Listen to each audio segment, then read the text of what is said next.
How to start a video 101. Yeah. You have to look functional. How's it go again? Functional. Okay. And it doesn't work without the fingers. See? Sexual. Functional. But no, it just doesn't. Okay. Yeah. So shit. So hey guys, we're actually completely away from the actual topic of today's video, but we were actually just talking about something, and we want you guys to post something in the comments for this video. We want you to post your favorite song to lift to, because like we were just talking today, like Dylan hasn't put on BFG Division since like last prep. Yeah, like been a few weeks. Yeah, like we both have songs that we'll only ever listen to if we're hitting something heavy. Because the way that came up was I was asking you, because you were deadlifting yesterday. I was like, oh, you want to put this song on? And you're like, nah, that's your song. And I'm like, you know what, it is my song. Yeah. So what's your song, guys? Post in the comments.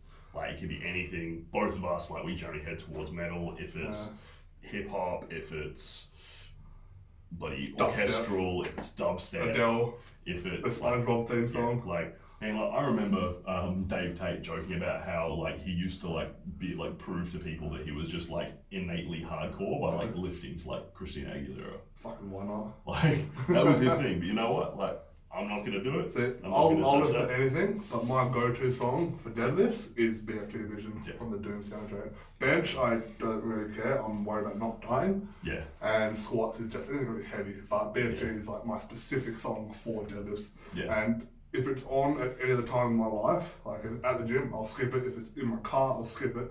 Yeah. If it comes on randomly, I'll skip it. The only time I listen to this song is when I deadlift. So heavy pull, heavy squat. Yeah, just so I can like really like not taint the song and just enjoy it. You want to keep that impact. Yeah, so if you do have your song, do that, and then you might actually. It'll keep its impact. Yeah, like you have that drop and it's like and like get goosebumps the size of fucking gooses. Yeah. You know, you want that adrenaline rush from your music because like, a little bit helps. Yeah. I've been listening to Unsainted by Slipknot for my heavy list recently. That's been I like that one. Slipknot's just a good band in general for that shit. Yeah. But anyway, getting on to the actual topic of today's video. So today is J1D and we're back onto the deadlift. So this is a topic that is broadly spoken about in powerlifting, just because we seem to be the only ones who have really clicked onto this. You'll generally hear people complaining about this who don't have much of a clue, going, that can't be good for your back. And it's deadlifting is bad for your back. Deadlifting is bad for your back. Says the person who can't deadlift. Yeah. And we're actually talking about rounding of the back in the deadlift. How much is okay, when it's okay, how to do it safely, when it stops being safe, and when to do it. Yeah. So, Dylan, I feel like we'll start off with like how beginners should approach. Yeah. So, if you had a beginner looking at how straight their back should be or how rounded their back should be in the deadlift, how would you look at that? With a beginner, you don't want any rounding anywhere on the spine. You want as neutral as you can get. Yeah. You also don't want to go the other way, and you certainly don't want to be doing this. Yeah. So no extension, no rounding. Yeah, as a beginner, you just want to be neutral, and that's the neck included as well. You don't want to be doing this. Yeah. That's better, but effectively, you want to be straight. Yeah. Yeah, so starting out, you do not want to be rounding your back. It's one of those things that you learn over time. And when talking about the back rounding, it's usually like the upper back. It's from like the base of the lats sort of up. Yeah. Because that's where you got all this meat where it's kind of protected.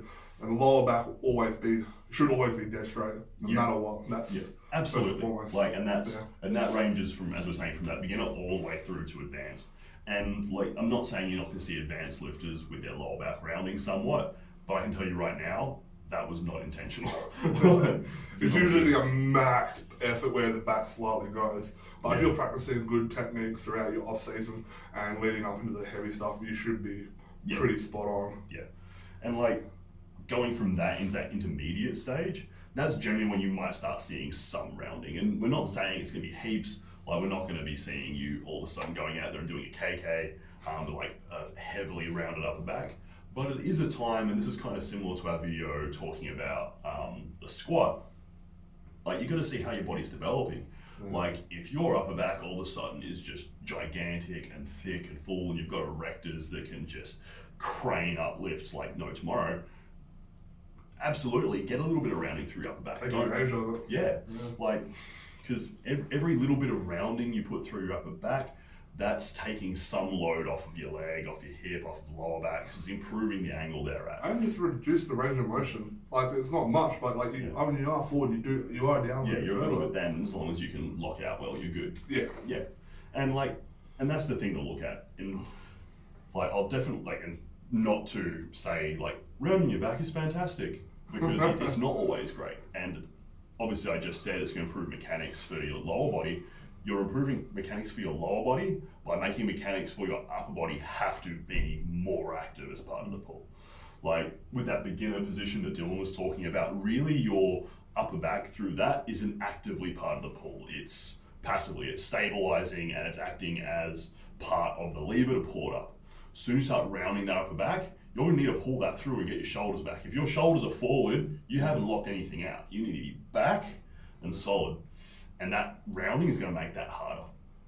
So there is a downside to it as well. Absolutely. But like kind of at the end of the day, it's not end of the world if your upper back is very long. If you've got super strong lats, rhomboids, traps, you can take advantage of that way as well. And especially if you're keeping it really tight and rigid throughout the whole movement, you're going to be in a safe spot. Yeah. I mean, but you want to be tight regardless. You know? When it comes to more advanced guys, what do you see there? Because obviously advanced people, it's kind of the hardest point. With advanced guys, it's not even so much the upper back, it's a bit more shoulders as well. Like that kind of sort of shoulders rounding. But you can tell that it's not a massive rounding, but there is some rounding. Like nothing's ever dead straight like this, how, you know, the general PT is going to teach their new client. There's going to be some rounding because you can actually get your lats so much tighter that way. Because you're not, with your lats, the way they work, you're not going to do that to get them tight. You're going to come down. Like we've said in other videos as well, you know, you want to, hands in the pocket sort of thing. And like down and back sort of thing. That's, my back's rounded doing that. So if I'm doing that, I've just lost all this tension through here. And like if you do that yourself, you can feel it. Like with your hand, you can feel the tension separating and spreading throughout the upper back. So having that little bit of rounding is probably ideal as you progress, but don't start that way. And as Dylan said, like you'll notice that in nearly all the top level guys. We should also obviously add a note to this. We are talking about conventional pulling, not sumo pulling. Sumo, honestly, just keep that straight. Big asterisks, like don't round your upper back through sumo pulling. It's you want to try and keep relatively upright, unless you're doing like a more hybrid. Like an end column type. Like hybrid. Like a narrow sumo, then you might get some rounding, but you don't want a ton. Like you look at someone like Yuri, who's a phenomenal sumo puller. Absolutely. He's super upright and not overextended. So there is that, you know, that middle ground, but he's perfectly upright. And like the thing that I would generally note as being the sign of if you're doing it safely or not safely is if it deteriorates through the lift. Like if you start the lift and you're like this and you get to above knee and you're still here and you pull through strong, that's a good sign. That means that, your back position was strong through the whole lift, it was maintainable, you didn't degrade through the lift, and then you're able to take advantage of that back and finish off the lift. If you start like this and you're getting to knee and you're seeing this happening, that's you have overextended. And you're probably too far over the bar as well at that point. And then we just lose it. You can be losing it forward, because if that rounds more, that bar's moving away. That's not staying close and staying strong. And that's gonna be the biggest thing, is like, if you are figuring out if it's working for you or not, throw a camera in at the side there, see if you can maintain that position.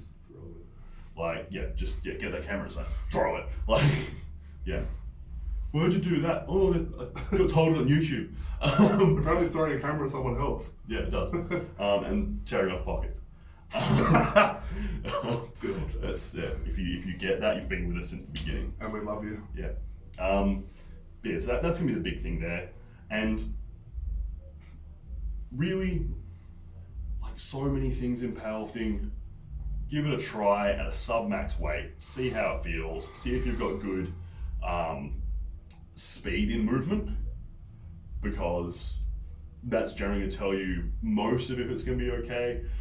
You got that speed, maintain position, you can probably take it a bit heavier, see how it feels, take it a bit heavier, see how it feels. And especially I found with that position, just because it does get me a little bit higher in hip and a little bit better positioning with my legs, you'll generally find you will break the ground a bit faster, which is also an interesting point to note. You will have to be very, very aware of your back tension, breaking ground, if you have a rounded back position. Because if you are going, okay, this is how rounded I want my back to be, and you go to break ground and you're not tight and it pulls you to here, it's done. Don't play, just stop, put it down. It's just not gonna be worth it. You want to get tight, brace hard, and then pull. Just like any other lift, you want to be tight before you initiate. Yeah. That's going to give you the best all-round result from it, and the safest as well. Yeah, and that's the big point. Like, you can have some techniques that remove a ton of weight, but they're unsafe and you hurt yourself every fucking 10th week, and you know what? You're not getting stronger if you're hurt. Yeah. Like, just safety is always number one priority, because you can make a less efficient movement way stronger if you can just keep doing it long term. Yeah. That's the big goal in the sport. It's a marathon, not a sprint. You've heard it from everyone before. Very cliche. It's very cliche. But it's true. Everyone forgets. Everyone's like, I want to put 1,000 kilos on my total the next year. It's like, no, don't do that. You'll die. Yeah, unless you're this guy. Asshole. But even then, that wasn't the goal. That was just incremental steps, always incremental. It's working on little things. But yeah, getting off topic. Yeah. Long story short, rounding's good. Yeah, rounding's good. If it's done right. If it's done right. Yeah. If it's done controlled. Start off neutral, as Dylan said. Yeah. Yeah, develop that rounding as you get stronger and you're able to control it. And make sure everything's strong, based up. All the rest, you know that sort of stuff. Yeah. And kind of as like a last part of this topic, what would be a accessory that you would throw in if somebody did say they wanted to deadlift with a bit of a rounded upper back to help them with that? Strong traps is probably really good. Yeah. Because this sort of forward movement is a lot of trap. So having strong traps is good, and just really any back accessory, any rowing is going to be good for it, and just develop that back muscles. So what would be your go-to if you had to give them one movement? Did them today actually. Dumbbell rows. Yeah. And that's a dumbbell bent over row. That's not a single arm dumbbell row. Yeah, 2 arms. It could be either against the bench, or if you want to go heavier. But I did them with just bent over dumbbell rows. Yeah. I feel they hit that spot just right. That mid back, where you need that strength for that rounded back. Yeah. And actually, fun enough, like my recommendation's similar, not the same, but it's kind of off of a similar sort of concept. I actually like machined barbell row off a machine. The reason why I say that is because it's going to be a bit more even, and I'd actually get people to actively extend through the start of the pull and then pull back. Well, the thing with just the rows to help as well, with that extension. The thing with the rows is where you can really get down with the dumbbell and really crank it up. Yeah. So, and like this is for both what I know. I would say they're both off-season movements. Wouldn't really throw them in like super close to a comp. If you're super close to a comp, honestly, your deadlift should be heavy enough and giving you enough stimulus through that position that you probably don't need a ton of anything else. Yeah. A lot of what we say is off season anyway. Yeah. Well, off season. You shouldn't be changing much in your prep anyway. Yeah, like off season's the part that matters for most people. Let's face it. That's where you get stronger. Like, you get stronger in your off season. As soon as you're peaking, it's not about getting stronger. It's about being able to express the strength you have better.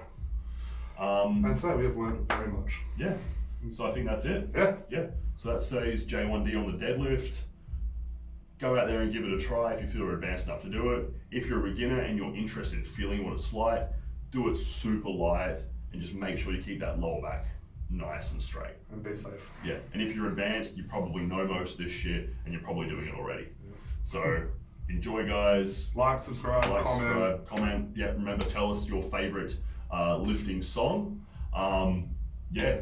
We'll try some out and do some heavy lifts in the gyms to your song. Enjoy, guys.